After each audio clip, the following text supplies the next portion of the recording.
જય સ્વામિનારાયણ વિદ્યાર્થી મિત્રો, ગઈકાલના લેક્ચરની અંદર આપણે સાપેક્ષ વેગની શરૂઆત કરેલી હતી અને એ સાપેક્ષ વેગ પર આધારિત બે નાનકડા એવા દાખલાઓની ચર્ચા કરેલી હતી. હવે એમાં વધી આગળ અને એ સાપેક્ષ વેગની અંદર સ્વાધ્યાયના અમુક સરસ મજાના ઇન્ટરેસ્ટિંગ દાખલાઓ છે, એનો અભ્યાસ આજે આપણે કરીશું. તેમાં સૌ પ્રથમ નજર નાખીશું આપણે સ્વાધ્યાયના દાખલા નંબર 8 ઉપર. સ્વાધ્યાયના દાખલા નંબર 8 ઉપર, સ્વાધ્યાય 3.8 રકમ સાથે રાખીશું જેથી રકમ વાંચવામાં સરળતા રહે. તમને કીધેલું છે કે દ્વિમાર્ગી રસ્તા પર કાર એ 36 કિલોમીટર પ્રતિ અવરની ઝડપે ગતિ કરે છે. તો એક મિત્રો વિચારી લઈએ કે ધારો કે આ દ્વિમાર્ગી રસ્તો છે, આ છે દ્વિમાર્ગી રસ્તો, એટલે આપણે જે રેગ્યુલર 2 લાઇન રોડ હોય એવી રીતે આ છે 2 લેન રોડ, દ્વિમાર્ગી રસ્તો. એના ઉપર કાર એ જે છે એ 36 કિલોમીટર પ્રતિ અવરની ઝડપે ગતિ કરે છે. ધારો કે આ છે કાર એ, આ છે કાર એ કોઈ એક બાજુ, ધારો કે આપણે આ બાજુ ગતિ કરતી દર્શાવીએ. કેટલાના વેગથી? તો કે VA જેટલા વેગથી. એટલે એ કારનો વેગ તમને આપેલો છે 36 કિલોમીટર પ્રતિ અવર. એટલે આપણે લખી દઈએ VA ઇઝ ઇક્વલ ટુ થશે મિત્રો અહીંયા 36 કિલોમીટર પ્રતિ અવર, 36 કિલોમીટર પ્રતિ અવર, જેને આપણે મીટર પ્રતિ સેકન્ડમાં ફેરવીશું. મીટર પ્રતિ સેકન્ડમાં ફેરવશું એટલે 36 ગુણ્યા 1000 ભાગ્યા 3600, એટલે એ કારનો વેગ થશે 10 મીટર પ્રતિ સેકન્ડ, 10 મીટર પ્રતિ સેકન્ડ. ચલો, ત્યારબાદ આગળ શું કીધેલું છે તમને? એકબીજાની વિરુદ્ધ દિશામાં 54 કિલોમીટર પ્રતિ અવર જેટલી સમાન ઝડપથી દોડતી કાર બી અને સી કાર એ સુધી પહોંચવાનો પ્રયત્ન કરે છે. ધારો કે મિત્રો અહીંયા કાર બી છે અને અહીંયા કાર સી છે, એકબીજાની વિરુદ્ધ દિશામાં છે. એટલે વિચારી લ્યો, કાર બી છે એ આ બાજુ ગતિ કરે છે અને કાર સી જે છે એ આ બાજુ ગતિ કરે છે. બંનેનો વેગ સમાન આપેલો છે, બીનો અને સી કાર બંનેનો વેગ સમાન આપેલો છે, જે છે 54 કિલોમીટર પ્રતિ અવર. આપણે લખીએ અહીંયા બી કારનો વેગ આપણે VB લખીએ અને સી કારનો વેગ આપણે VC લખીએ, જે સમાન છે, જે છે મિત્રો 54 કિલોમીટર પ્રતિ અવર. એને પણ આપણે મીટર પ્રતિ સેકન્ડમાં ફેરવી દઈશું, એટલે 54 ગુણ્યા 1000 ભાગ્યા 3600, એટલે એનો જવાબ આવશે મિત્રો 15 મીટર પ્રતિ સેકન્ડ, 15 મીટર પ્રતિ સેકન્ડ. ઓકે, સરસ. ચાલો, આ છે કન્ડિશન. ત્યારબાદ શું કહે છે અહીંયા આગળ? કોઈ એક ક્ષણે એટલે કોઈ એક સમયે AB તથા AC વચ્ચેનું સમાન અંતર 1 કિલોમીટર છે. તો તમે જોઈ શકો છો, આ છે AB વચ્ચેનું અંતર, AC વચ્ચેનું અંતર એ સમાન છે. કેટલું છે? 1 કિલોમીટર. આપણે 1 લખીએ છીએ, સમજી જશું 1 કિલોમીટર છે. કેટલું છે? 1 કિલોમીટર. એટલે અહીંયા તમને આપેલું છે મિત્રો AB બરાબર AC, AB બરાબર AC is equal to 1 kilometre એટલે કે 1000 મીટર. એસા એકમ લખીએ એટલે 1000 મીટર છે. તો શું કહે છે? આ ક્ષણે કાર બી નો ડ્રાઈવર કાર સી કાર એ ને ઓવરટેક કરે તે પહેલા ઓવરટેક કરવાનો વિચારે છે. એટલે આપણને ખબર છે કે સી અહીંયા એ ને ઓવરટેક કરે એટલે એની આગળ નીકળે એ પહેલા કાર બી જે છે એની આગળ નીકળવાનું વિચારે છે. તો વિચાર લ્યો, જો કાર બી ને એની આગળ નીકળવું હોય તો એ બી કારને પ્રવેગ ઉત્પન્ન કરવો પડે, એટલે કે તેના વેગમાં શું કરવો પડે? વધારો કરવો પડે. બી કારને વેગમાં વધારો કરીને એ કારની આગળ નીકળવું પડે, એટલે કે બી કારમાં પ્રવેગ ઉત્પન્ન થવો જોઈએ. ક્લિયર?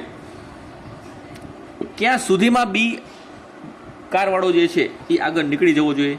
કે સી એ સુધી પહોંચે, સી જે છે એ એ સુધી પહોંચે એટલા સમયમાં બી જે છે એ આગળ નીકળી જવો જોઈએ. બાકી તો શું થાય? બંનેની સમાન ઝડપ છે તો બી કાર વ્યવસ્થિત પ્રવેગ ઉત્પન્ન ન કરે તો બી અને સીનું એક્સિડન્ટ થવાનો ભય રહે. તો શું કહે છે આગળ વાંચીએ? તો અકસ્માત નિવારણ માટે કાર બીનો લઘુત્તમ પ્રવેગ કેટલો હોવો જોઈએ? એટલે અકસ્માત નિવારણ માટે બીનો લઘુત્તમ પ્રવેગ કેટલો હોવો જોઈએ એ આપણે શોધવાનો છે. એટલે આપણે શોધવાનું છે મિત્રો એ ઓફ બીનો લઘુત્તમ પ્રવેગ આપણે કેટલો હોવો જોઈએ એ આપણે શોધવાનું છે. ચલો મેથડ પહેલાં સમજાવી દઉં કઈ રીતે કરીશું. એક વસ્તુ યાદ રાખીશું, કાર સી ને પહેલાં અહીંયા પહોંચતા કેટલો સમય લાગે એ ગોતી લેવાનો. એટલા સમયમાં કાર બી જે છે એને ઓવરટેક કરીને આગળ નીકળી જવી જોઈએ. એના માટે કેટલો પ્રવેગ છે એ આપણે શોધી લેવાનો. તો સિમ્પલ, પહેલાં એ શોધીશું કે કાર સી ને એ સુધી પહોંચતા કેટલો સમય લાગશે. પરંતુ તમે અહીંયા એક વસ્તુ જોવાનું, અહીંયા કાર એ જે છે સ્થિર નથી, કાર એ પણ ગતિમાં છે. એટલા માટે સીનો સાપેક્ષ વેગ તમારે એની સાપેક્ષે લેવો પડે અને બીનો પણ સાપેક્ષ વેગ એની સાપેક્ષે લેવો પડે, તો જ તમને ખબર પડશે કે કેટલો પ્રવેગ રાખવો. ચલો તો પહેલાં આપણે સાપેક્ષ વેગ શોધી લઈએ. પહેલાં બીનો એની સાપેક્ષે વેગ શોધી લઈએ. બીનો એની સાપેક્ષે વેગ લખીશું આપણે VBA is equal to VB minus VBA. VB છે મિત્રો 15 અને VA છે 10, એટલે આનો જવાબ આવશે 5 મીટર પ્રતિ સેકન્ડ. બંને એક જ દિશામાં છે એટલે ધન લેવાના. બંને એક જ દિશામાં છે એટલે ધન લેવાના. અને આગળ સીનો પણ શોધી લઈએ. સીનો એની સાપેક્ષે વેગ જે થશે VCA એટલે કે VC માઇનસ V. હવે અહીંયા એક વસ્તુનું ધ્યાન રાખવાનું, સી અને એ વિરુદ્ધ દિશામાં ગતિ કરે છે એટલે કોઈ એકનો વેગ ધન લેવો, બીજાનો વેગ ઋણ લેવો. ધારો કે આપણે સીનો વેગ ધન લઈએ અને એનો વેગ ઋણ લઈએ.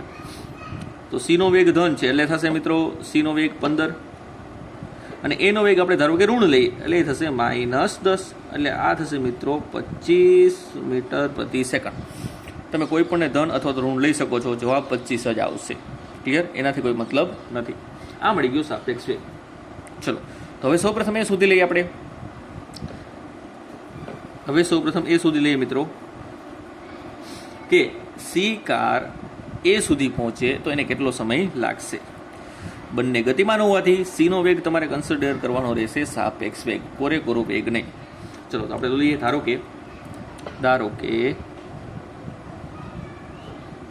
સી ને એ સુધી પહોંચતા લાગતો સમય ટી છે. સી ને એ સુધી પહોંચતા લાગતો સમય કેટલો છે? ધારો કે ટી છે. તમને ખબર છે એ તો અચળ ઝડપથી ગતિ કરે છે, એમાં કોઈ પ્રવેગ ઉત્પન્ન થતો નથી. તો સાદું સૂત્ર વાપરીશું.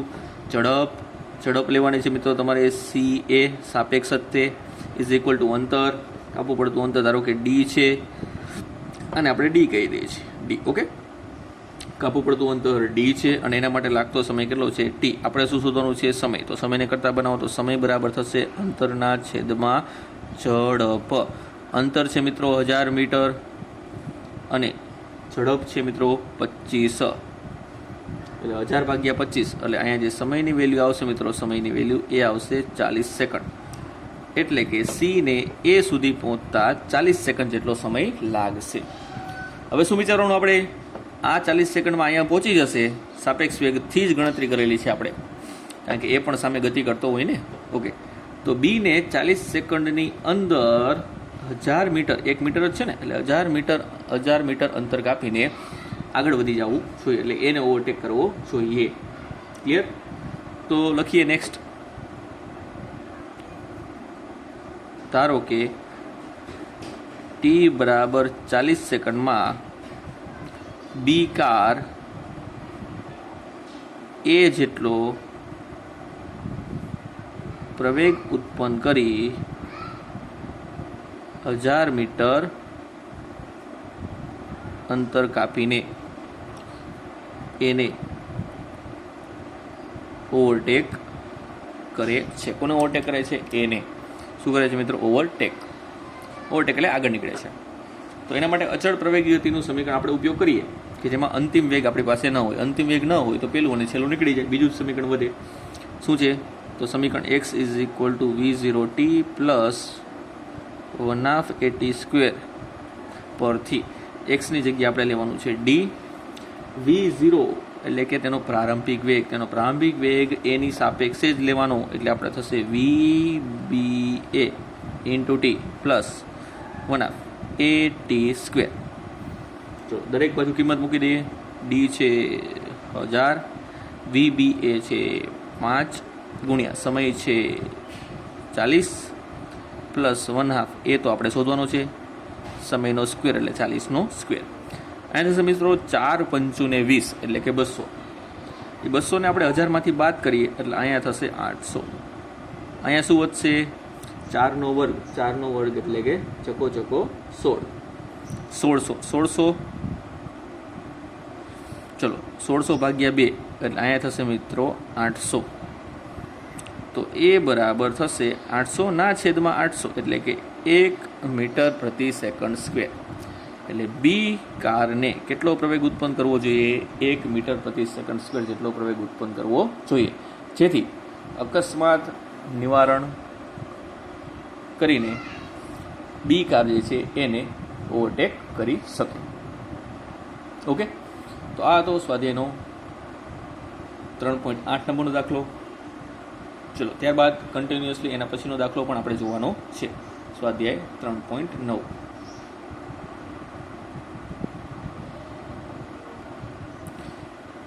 આ દાખલો પણ ઇન્ટરેસ્ટિંગ છે મિત્રો, સરસ મજાનો છે, ખાસ સમજો, મિસ્ટેક ન થાય માટે. ચલો શું છે રકમ એ જોઈએ. 2 શહેર એ અને બી નિયમિત બસ સેવા દ્વારા એકબીજા સાથે જોડાયેલા છે તથા પ્રત્યેક ટી મિનિટ પછી બંને બાજુ બસો દોડે છે.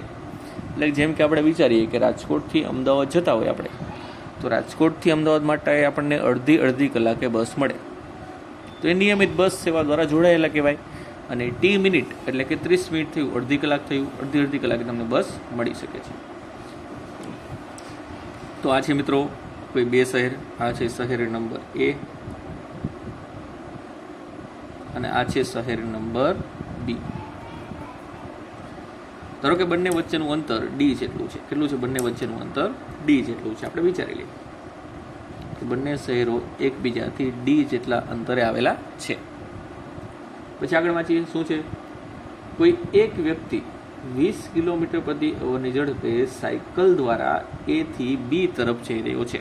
ચલો કોઈ વ્યક્તિ છે એ સાયકલ દ્વારા ક્યાંથી ક્યાં જઈ રહ્યો છે મિત્રો? એ થી બી. અને સાયકલનો વેગ કેટલો આપેલો છે? સાયકલનો વેગ એ આપેલો છે 20 કિલોમીટર પ્રતિ અવર. ચલો આપણે એને કિલોમીટર પ્રતિ અવરમાં જ રાખીશું. તો સાયકલનો વેગ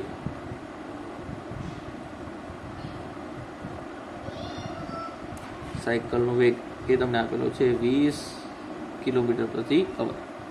એ બધું છે એ થી બી તરફની દિશામાં. 20 કિલોમીટર પ્રતિ અવરની ઝડપે સાયકલ દ્વારા એ થી બી તરફ જઈ રહ્યો છે. ત્યારે તે નોંધે છે કે પ્રત્યેક 18 મિનિટ પછી એક બસ તેની ગતિની દિશામાં એટલે એ થી બી તરફ પ્રત્યેક 18 મિનિટ પછી 18 મિનિટે એને એ બસ એ થી બી તરફ જતી દેખાય છે તેની ગતિની દિશામાં. અને પ્રત્યેક 6 મિનિટ પછી પ્રત્યેક 6 મિનિટે એક બસ બી થી એ તરફ જતી દેખાય છે. એટલે કે તેની વિરુદ્ધ દિશામાં પસાર થાય છે. આવું તમને કીધેલું છે. સાયકલવાળાને 18 મિનિટે એ થી બી તરફ જતી બસ દેખાય છે અને 6 મિનિટે બી થી એ તરફ જતી બસ દેખાય છે. બસ સેવાનો સમય ટી કેટલો હશે? સમય ટી આપણે શોધવાનો છે. અને રસ્તા પર દોડતી બસની ઝડપ અચળ ધારો જે કેટલી હશે તમારે શોધવાની છે. ધારો કે બસની ઝડપ v છે. આપણે લખીએ ધારો કે બસની ઝડપ શું છે? v છે. ધારો કે બસની અચળ ઝડપ v છે, જે આપણે શોધવાની છે. તો આટલી વસ્તુ તમને કીધેલી છે. ઓકે, તો પહેલાં તો મિત્રો સૌપ્રથમ એક વસ્તુ અહીં યાદ રાખીશું, સાયકલવાળો સ્થિર નથી એટલા માટે આપણે બસની ઝડપ એ સાયકલની સાપેક્ષે કન્સિડર કરવી પડશે. પહેલાં ચર્ચા કરી આપણે A થી B તરફ જતી બસ માટે અને પછી ચર્ચા કરીશું આપણે B થી A તરફ આવતી બસ માટે. અને પહેલાં ચર્ચા કરી મિત્રો A થી B તરફ જતી બસ માટે અને પછી ચર્ચા કરી આપણે સાથે સાથે B થી A તરફ જતી બસ માટે. ચલો, તો બસ પણ V જેટલી ઝડપથી A થી B તરફ ગતિ કરે છે અને B થી A તરફ ગતિ કરે છે. કેટલી ઝડપથી? V જેટલી ઝડપથી. તો પહેલાં A થી B તરફ જે બસની ઝડપ છે એ સાયકલની સાપેક્ષે કેટલી થાય એ પહેલાં આપણે જોઈ લઈએ. તો સાયકલની સાપેક્ષે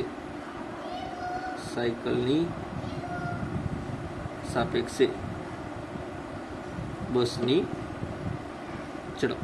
ચલો, સાયકલની સાપેક્ષે A થી B જવા માટે બસની ઝડપ કેટલી થાય? તો સાયકલ પણ એ બાજુ, બસ પણ એ બાજુ, એટલે બંને ધન જ લેવાના થશે. સાયકલની સાપેક્ષે બસની ઝડપ છે. બસની ઝડપ હોવાથી બસની ઝડપ આગળ માઇનસ જેની સાપેક્ષે છે એ પાછળ 20 કિલોમીટર પ્રતિ આવો. જ્યારે અહીંયા સાપેક્ષ ઝડપ ગોતી લ્યો. અહીંયા સાયકલની સાપેક્ષે ઝડપ, સાયકલની સાપેક્ષે બસની ઝડપ. અહીંયા મિત્રો સાયકલ આ બાજુ તો બસ આ બાજુ છે. ક્લિયર? એટલે બંને વિરુદ્ધ દિશામાં છે, એટલે કોઈ પણ એકને ધન અને બીજાને ઋણ પસંદ કરવા પડશે. ધારો કે આ છે ધન, આ છે ઋણ, તો અહીંયા થશે મિત્રો V minus minus plus 20 kilometre પ્રતિ અવર. તો બંનેની આપણે સાપેક્ષ ઝડપ ગોતી લીધી. હવે વાત કરીએ આગળ. ધારો કે આ જે બસ છે એ V જેટલી અચળ ઝડપથી D જેટલું અંતર T સમયમાં કાપે છે. V જેટલી અચળ ઝડપથી D જેટલું અંતર કઈ સમયમાં કાપે છે? T સમયમાં કાપે છે. તો આપણી પાસે ઝડપ બરાબર અંતરના ભાગ્યા સમય છે. તો આપણે લખી શકીએ અહીં આવું લખી શકાય, V is equal to D ના છેદમાં T. તો D બરાબર થશે મિત્રો VT. કેટલું થશે? VT. એવી રીતે અહીંયા પણ લખી શકો સેમ વસ્તુ, V is equal to D ના છેદમાં T. તો D બરાબર થશે VT. હવે સાપેક્ષ ઝડપ માટે આ જ વસ્તુ લગાવીએ. ચલો, તો સાપેક્ષ ઝડપ માટે લખવું તો અહીંયા લખવું પડે V માઇનસ 20. અંતર તો એટલું જ કાપશે D, એટલે D એમના એમ. સમય સાપેક્ષ ઝડપ છે તો એ જ લેવાનું રહેશે. કયો? 18 મિનિટ. તો અહીંયા આવશે મિત્રો 18 મિનિટ. જો આમાંથી D ને કરતા બનાવીએ તો D બરાબર થશે 18 ગુણ્યા V માઇનસ 20. આને સમીકરણ નંબર 1 કહી દઈ અને આને સમીકરણ નંબર 2 કહી દો. તો 1 અને 2 ની ડાબી બાજુ સમાન છે, તો 1 અને 2 ને સરખાવીએ આપણે. સમીકરણ નંબર 1 અને 2 સરખાવતા આપણે શું મળશે? VT બરાબર 18, આને ગુણી નાખીએ 18V માઇનસ 18 દુને 36 એટલે 360. તો એક સમીકરણ તમને આવું મળ્યું, એક સમીકરણ મળશે આવું. આને આપણે સમીકરણ નંબર A આપીએ. ચલો, એવી જ રીતે જમણી બાજુ આપણે વિચારી શકીએ. અહીંયા જેમ અચળ ઝડપ, ખાલી ઝડપ માટે અંતરના છેદમાં ઝડપ સમય કર્યું, એવી જ રીતે મિત્રો આપણે સાપેક્ષ ઝડપ માટે એ જ ઇક્વેશન લખીશું. તો એન્ડ સાપેક્ષ ઝડપ માટે અહીંયા લખીશું V ની જગ્યાએ V પ્લસ 20. કાપવું પડતું અંતર તો એટલું જ છે, પણ સમય જે છે સાપેક્ષ લેવાનો છે. સમય છે સાપેક્ષ, રિટર્ન આવવા માટેનો 6 મિનિટ, એટલે આવશે 6. તો આમાંથી જો D ને કરતા બનાવી તો D બરાબર થશે 6 ગુણ્યા V પ્લસ 20. આને કહી દો સમીકરણ નંબર 3 અને આને કહી દો સમીકરણ નંબર 4. હવે શું કરીશું આપણે? 3 અને 4 ને સરખાવશું. 3 અને 4 સરખાવતા તો 3 ની ડાબી બાજુ છે મિત્રો VT અને 4 ની ડાબી બાજુ છે 6V પ્લસ 6 દુને 12 એટલે 120. તો આ થઈ ગયું સમીકરણ નંબર B. સમીકરણ નંબર B.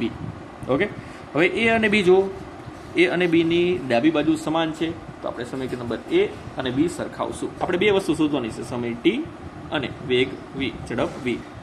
તો પહેલા તમે A અને B સરખાવશો તો એના ઉપરથી તમને ઝડપ મળશે. અને પછી ઝડપની કિંમત કોઈ પણ એક સમીકરણમાં મૂકશો એટલે તમને v પણ મળશે. ચલો તો આપણે લખીએ સમીકરણ નંબર a અને b સરખાવતા. તો a અને b ની ડાબી બાજુ સમાન છે તો પછી જમણી બાજુ છે એ પણ સમાન જ થશે. તો જમણી બાજુ થશે મિત્રો આની 18v માઇનસ 360 બરાબર. આની જમણી બાજુ થશે 6v પ્લસ 120. ચલો 6v ને આ બાજુ લઈ આવો, 360 ને પેલી બાજુ આવવા દો એટલે 18v પ્લસ 6v એટલે 18 ને 6 થશે 24v. 360 પેલી બાજુ 120 સાથે ઉમેરાશે એટલે 6v બાદ થશે, 18 માંથી 6 જાય એટલે 12 આવશે. 6v આ બાજુ આવે એટલે 12 થાય એટલે એ થશે 12v મિત્રો. 18 માંથી 6 જાય એટલે 12. 360 અહીંયા 120 ઉમારશે એટલે એ થશે 480. તો v બરાબર થશે 480/12 એટલે 12 ચોક 48 એટલે v નો જવાબ આવશે 48 કિલોમીટર પ્રતિ અવર. કેટલો આવશે? 48 કિલોમીટર પ્રતિ અવર. આ v નો જવાબ થયો. સાથે સમય પણ શોધવાનો છે તો v ની કિંમત આપણે કાં તો 1 માં મૂકીશું કાં તો 2 માં મૂકીશું. ક્લિયર? ધારો કે આ v ની કિંમત છે સમીકરણ નંબર 2 માં મૂકીએ.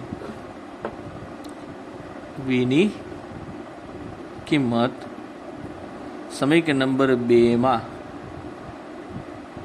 મૂકતા ધારો કે v ની કિંમત તમે સમીકરણ નંબર 2 માં મૂકો તો એ થશે મિત્રો v ની જગ્યાએ લખીશું આપણે 40t બરાબર 6 ગુણ્યા 40 પ્લસ 120 એટલે આ 40t એમના એમ.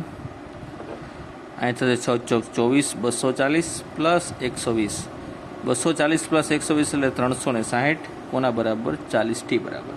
તો t બરાબર થશે 360/40 9 ચોક ને 36. જવાબ આવશે મિત્રો 9 મિનિટ. કારણ કે સમય છે મિત્રો મિનિટમાં જ છે એટલા માટે મિનિટમાં જ રહેશે. તો 9 મિનિટે તમને એ બંને બસ જે છે તે નિયમિત બસ સેવા જે છે એ જોડાયેલી છે. કેટલી મિનિટે? 9 મિનિટે. ઓકે, તો આ તો સ્વાધ્યાયનો 3.9 નંબરનો દાખલો એકવાર વ્યવસ્થિત જોઈ લઈશું અને આની સાથે આપણે બાકીના દાખલાઓની ચર્ચા જે છે એ નેક્સ્ટ લેક્ચરમાં કરીશું.